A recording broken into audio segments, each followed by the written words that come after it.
नमस्कार साथियों, आपका स्वागत है हमारे इस प्यारे से चैनल नेक्स्ट जेन क्लासेस में।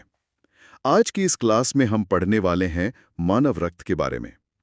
मुझे आशा है कि आप इस क्लास को पूरा देखेंगे। तो चलिए इस क्लास को शुरू करते हैं बिना किसी देरी के। अगर हम एक बहुत ही आम सी स्थिति के बारे में सोचें, जैसे उंगली में एक छोटा सा पेपर कट लग जाता है ना? हाँ, वो अक्सर कागज से कट जाता है। बिल्कुल। और खून की एक बूंद बाहर आती है। लेकिन क्या हमें पता है कि उस एक सेकंड के भीतर शरीर के अंदर एक पूरा माइक्रोस्कोपिक युद्ध शुरू हो जाता है? मतलब रडार सिस्टम दुश्मन को स्कैन कर रहे हैं, कमांडो वायरस पर हमला कर रहे हैं और एक खुद ब खुद बनने वाला जादुई जाल उस घाव को सील कर रहा है। अरे वाह! हाँ, तो आज की इस विस्तृत चर्चा में हम सिर्फ खून के लाल रंग को नहीं देखने वाले, बल्कि उस अद्भुत इंजीनियरिंग को डिकोड करने वाले हैं जो हर पल हमारे शरीर में बह रही है। मतलब ये शुरुआत ही दिमाग को झकझोर देने वाली है, क्योंकि जब भी हम रक्त या ब्लड के बारे में सोचते हैं तो अक्सर इसे बस एक लाल रंग के पानी की तरह मान लेते हैं। सही कहा। लेकिन मैंने पढ़ा है कि इसका जो गाढ़ापन है, जिसे विस्कोसिटी कहते हैं, वो पानी से 5 गुना ज्यादा है। अब सोचने वाली बात यह है कि अगर इंसान के दिल को एक ऐसा तरल पूरे शरीर में पंप करना है जो पानी से इतना ज्यादा गाढ़ा हो, तो ये किसी सामान्य मोटर के बस की बात तो है नहीं। बिल्कुल नहीं। और मजेदार बात तो ये है कि यही गाढ़ापन इसकी सबसे बड़ी खूबी भी है। खून सिर्फ एक बहता हुआ तरल नहीं है। विज्ञान में इसे लिक्विड कनेक्टिव टिश्यू या तरल संयोजी ऊतक कहा जाता है। अच्छा, टिश्यू। हाँ, क्योंकि इसके अंदर अनगिनत कोशिकाएं, भारी भरकम प्रोटीन और मिनरल्स का एक पूरा ट्रैफिक चल रहा होता है।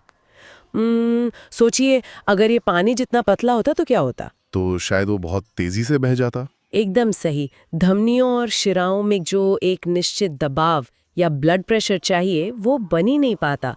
पानी की तरह ये बहुत तेजी से बहकर निकल जाता और हमारी कोशिकाएं ऑक्सीजन या न्यूट्रिएंट्स को सोख ही नहीं पाती। तो ये गाढ़ापन असल में उस बहाव को एक सही गति देता है। तो मतलब ये गाढ़ापन एक तरह का स्पीड ब्रेकर या कंट्रोल मैकेनिज्म है। क्या बात है। और एक और चीज जो इसके शानदार संतुलन को दर्शाती है, वह इसका पीएच मान, जो 7.35 से 7.45 के बीच होता है। मतलब ये हल्का क्षारीय है, स्लाइटली एल्कलाइन। मैं इस आंकड़े को देख रहा था और ये समझ में आया कि ये रेंज इतनी ज्यादा सख्त है कि अगर खून थोड़ा सा भी एसिडिक हो जाए तो प्रोटीन्स का आकार बिगड़ने लगता है। हाँ, और ये बहुत खतरनाक स्थिति हो सकती है। शरीर के सारे एंजाइम्स और प्रोटीन्स इसी विशिष्ट पीएच पर काम करने के लिए डिजाइन किए गए हैं। अगर ये संतुलन बिगड़ा तो हीमोग्लोबिन ऑक्सीजन को पकड़ ही नहीं पाएगा। अरे, इंसान तुरंत कोमा में जा सकता है। इसलिए शरीर हर सेकंड फेफड़ों और किडनी के जरिए इस पीएच को मेंटेन करता रहता है। अब एक सवाल ये आता है कि पुरुषों में लगभग 5.5 लीटर और महिलाओं में लगभग 5 लीटर का ये तो पूरा वॉल्यूम है, जो इंसान के कुल वजन का लगभग 7% होता है। ये बनता कहाँ है? ये एक बहुत ही दिलचस्प प्रक्रिया है। मतलब वयस्क होने पर ये अस्थि मज्जा या बोन मैरो में बनता है। इसे मैं किसी साधारण फैक्ट्री की तरह नहीं, बल्कि पहाड़ों के अंदर छुपे एक हाईली क्लासिफाइड और सुरक्षित मिलिट्री बंकर की तरह देखता हूँ। शरीर की सबसे मजबूत हड्डियों के बीचों बीच इसका निर्माण हो रहा है। हाँ, ये बंकर वाली एनालॉजी बहुत सटीक है। शरीर की पूरी सुरक्षा और ट्रांसपोर्ट का दारोमदार इसी पर है। इसलिए इसे सबसे सुरक्षित जगह यानी हड्डियों के बीच रखा गया है। लेकिन एक बात जो शायद कम लोग जानते हैं वो ये है कि भ्रूण अवस्था में, मतलब जन्म से पहले, हाँ, जन्म से पहले, तब ये निर्माण यकृत यानी लिवर और प्लीहा यानी स्प्लीन में होता है। यही वो हिस्सा है जो सोचने पर मजबूर करता है। प्रकृति ने वयस्क होने पर इस पूरी प्रोडक्शन फैसिलिटी को शिफ्ट क्यों कर दिया? क्योंकि भ्रूण अवस्था में हड्डियां पूरी तरह से विकसित नहीं होती।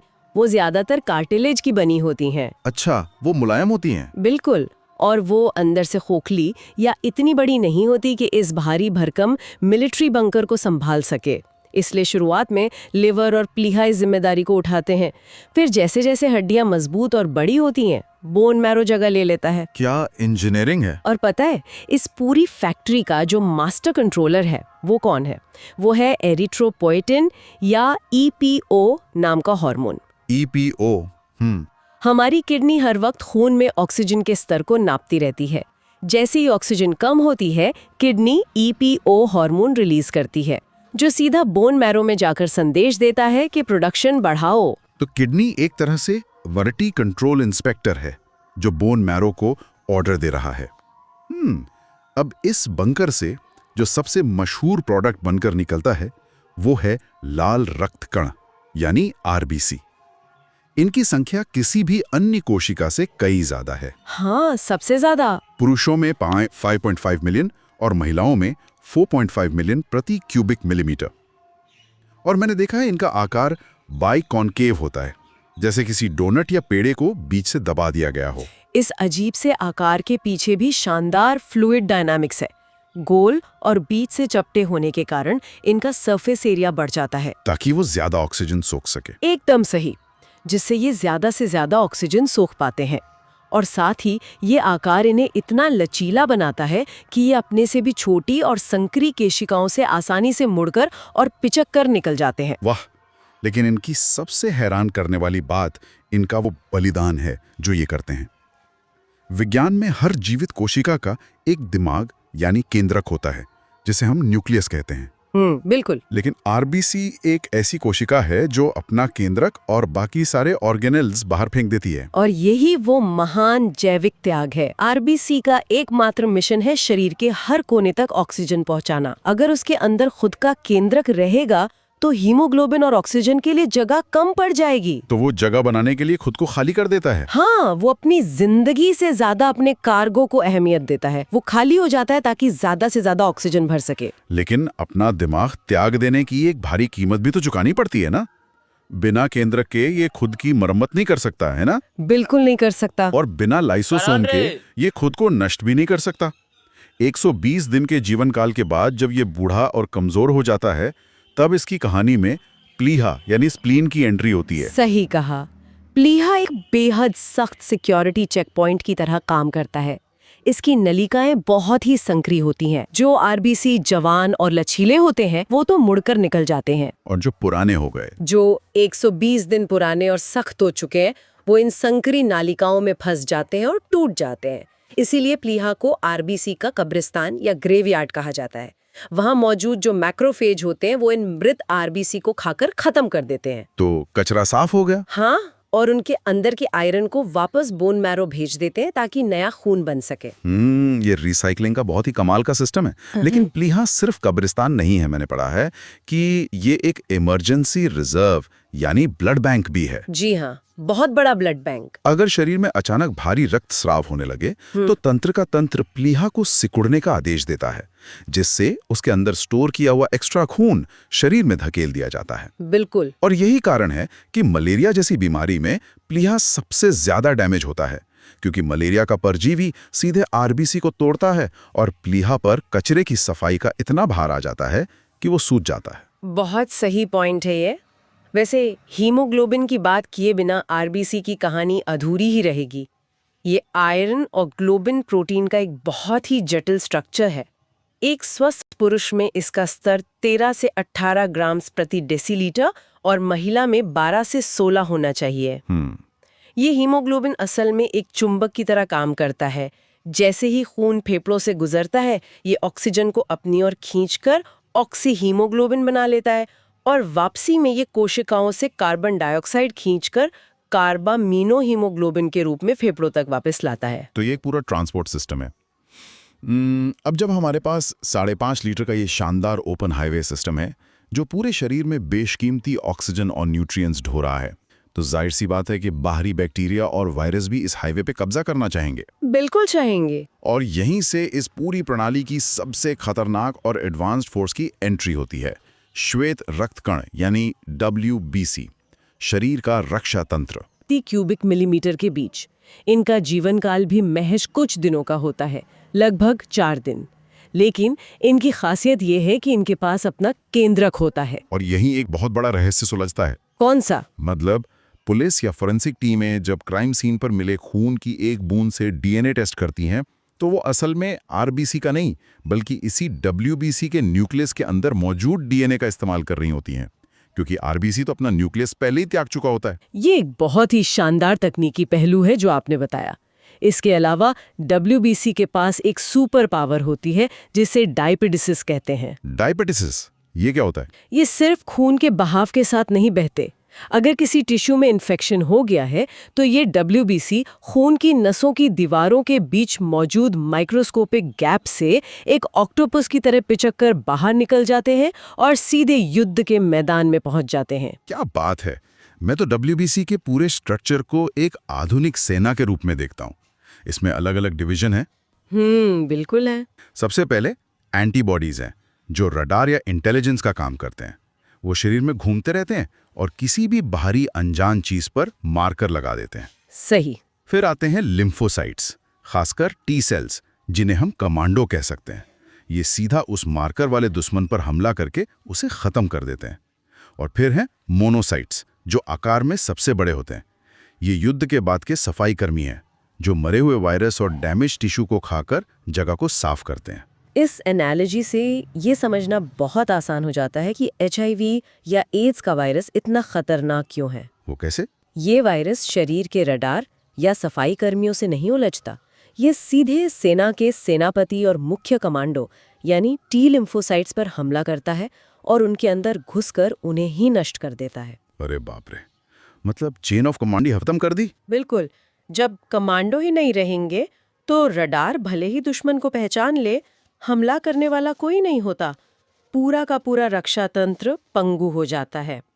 और इंसान एड्स से नहीं मरता, बल्कि किसी आम सर्दी जुकाम या मामूली इन्फेक्शन से जान गंवा बैठता है, क्योंकि सेना तो पहले ही हार मान चुकी होती है। ये रक्षा तंत्र का विज्ञान वाकई अचंभित करता है। लेकिन एक और बड़ी चुनौती है। अगर इस पूरे 5.5 लीटर वाले पाइपलाइन सिस्टम में कहीं पंक्चर या लीकेज हो जाए तो क्या होगा? हाँ, ये बहुत बड़ा खतरा है। अगर सारा खून बह गया तो ऑक्सीजन और सेना दोनों किसी काम के नहीं रहेंगे। यहीं पर काम आता है शरीर का खुद ब खुद काम करने वाला रिपेयरिंग मैकेनिज्म, प्लेटलेट्स और रक्त का थक्का जमना, थ्रोम्बोसाइट्स। इनकी संख्या 1.5 लाख से 4 लाख के बीच होती है और जीवन काल लगभग 7 दिन होता है। ये उत्तल लेंस या बाइकॉन्वेक्स आकार के होते हैं और इनमें भी केंद्रक नहीं होता। आजकल डेंगू बुखार के समय इनकी सबसे ज्यादा चर्चा होती है। हाँ, अक्सर सुनने में आता है कि डेंगू में प्लेटलेट्स गिर गए। वो इसलिए क्योंकि डेंगू वायरस सीधे बोन मैरो की उस क्षमता पर हमला करता है जो प्लेटलेट्स बनाती है, जिससे इनकी संख्या तेजी से गिरने लगती है और इंटरनल ब्लीडिंग का खतरा बहुत बढ़ जाता है। लेकिन ये प्लेटलेट्स काम कैसे करते हैं? मैंने कहीं पढ़ा था कि खून का थक्का जमना कोई एक सीधा कदम नहीं है, ये एक चेन रिएक्शन या डोमिनो इफेक्ट है। बिल्कुल। और इसके पीछे भी एक बहुत बड़ा कारण है। अगर थक्का जमना सिर्फ एक स्टेप का काम होता तो खून हमारी सुरक्षित नसों के अंदर ही जम सकता था, जो तो जानलेवा हो सकता है। ये एक बेहद जरूरी फेल सेफ मैकेनिज्म है। थक्का केवल और केवल चोट वाली जगह पर ही जमना चाहिए। ये 3 स्टेप की प्रक्रिया है। पहला स्टेप, जैसे ही नस कटती है और प्लेटलेट्स हवा या डैमेज टिश्यू के संपर्क में आते हैं, वो टूट जाते हैं और थ्रोम्बोप्लास्टिन नाम का रसायन छोड़ते हैं। अच्छा, और फिर आता है दूसरा स्टेप, जहां ये थ्रोम्बोप्लास्टिन खून में पहले से मौजूद एक इनएक्टिव प्रोटीन प्रोथ्रोम्बिन को जगाता है और उसे एक्टिव थ्रोम्बिन में बदल देता है। और अंत में तीसरा और सबसे महत्वपूर्ण स्टेप, ये एक्टिव थ्रोम्बिन प्लाज्मा में घुले हुए फाइब्रिनोजिन को फाइब्रिन में तब्दील कर देता है। ये फाइब्रिन ही वो जादुई तत्व है जिसे हम एक मछली पकड़ने वाले जाल की तरह देख सकते हैं ना? हाँ, एकदम जाल की तरह। ये फाइब्रिन उस घाव के ऊपर रेशों का एक बारीक जाल बुन देता है। पीछे से जो RBC और WBC बहकर आ रहे होते हैं वो इस जाल में फंस जाते हैं और रास्ता पूरी तरह सील हो जाता है। इसी को हम क्लॉट या थक्का कहते हैं। बहुत सही तरीके से समझाया आपने। और इस पूरी निर्माण प्रक्रिया में 2 चीजें सीमेंट और ईंट का काम करती हैं, कैल्शियम आयन और विटामिन K। अगर शरीर में विटामिन K की कमी है तो लिवर प्रोथ्रोम्बिन नहीं बना पाएगा, और कैल्शियम की कमी हुई तो ये चेन रिएक्शन बीच में ही टूट जाएगा। तो मतलब इन दोनों का होना बहुत जरूरी है। हाँ। अब तक हमने जिन चीजों की बात की, चाहे वो RBC हो, WBC हो या प्लेटलेट्स, ये सब ठोस कण हैं। लेकिन ये सब तैर किस में रहे हैं? वो नदी कौन सी है? तो वो है प्लाज्मा। पूरे रक्त का लगभग 60% हिस्सा प्लाज्मा ही होता है, जो हल्के पीले रंग का तरल है। और इस प्लाज्मा का 90% से ज्यादा हिस्सा सिर्फ पानी है। बाकी के हिस्से में बहुत ही महत्वपूर्ण प्रोटीन्स घुले होते हैं, जैसे फाइब्रिनोजिन जो थक्का जमाता है, एल्ब्यूमिन जो नसों के अंदर पानी को रोके रखता है और ऑस्मोटिक प्रेशर मेंटेन करता है, और ग्लोब्यूलिन जो एंटीबॉडीज बनाने में मदद करता है। यहाँ एक बहुत ही प्रैक्टिकल सवाल दिमाग में आता है। जब कोई बीमार होता है और लैब में खून की जांच होती है तो अक्सर डॉक्टर पूरे प्लाज्मा की जांच नहीं करते।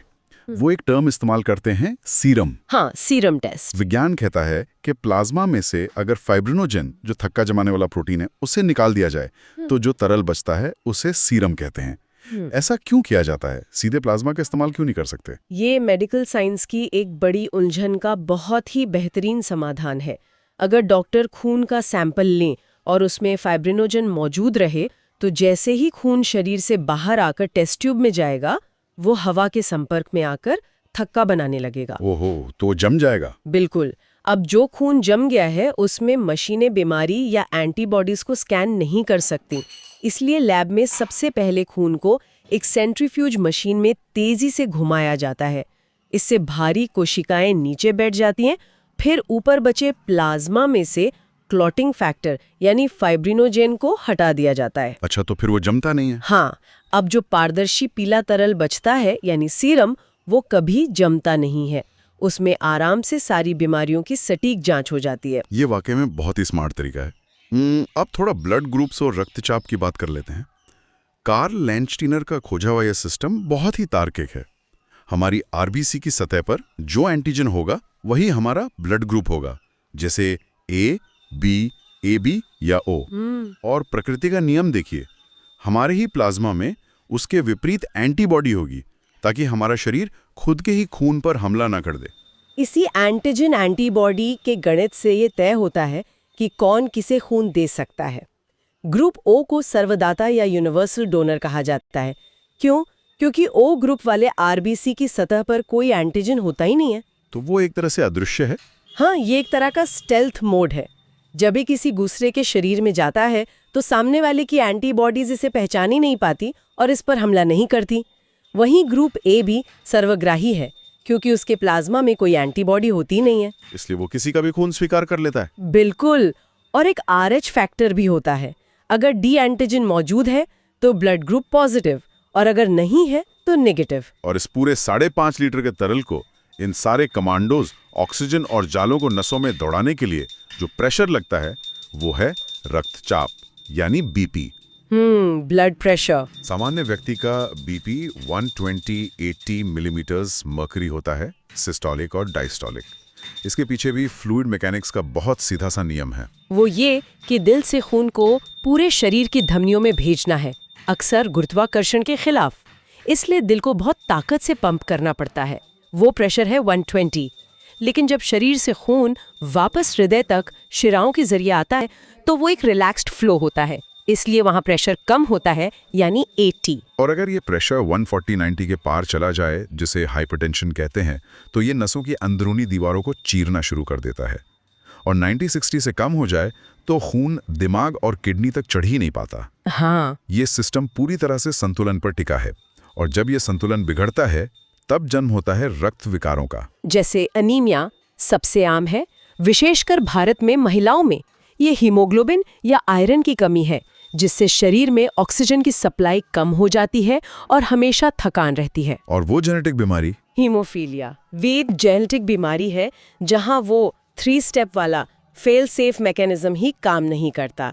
खून का थक्का नहीं जमता और छोटी सी चोट भी जानलेवा बन जाती है। और थैलीसीमिया में शरीर खराब हीमोग्लोबिन बनाता है, जिससे आरबीसी 120 दिन की जगह बहुत जल्दी टूटने लगते हैं।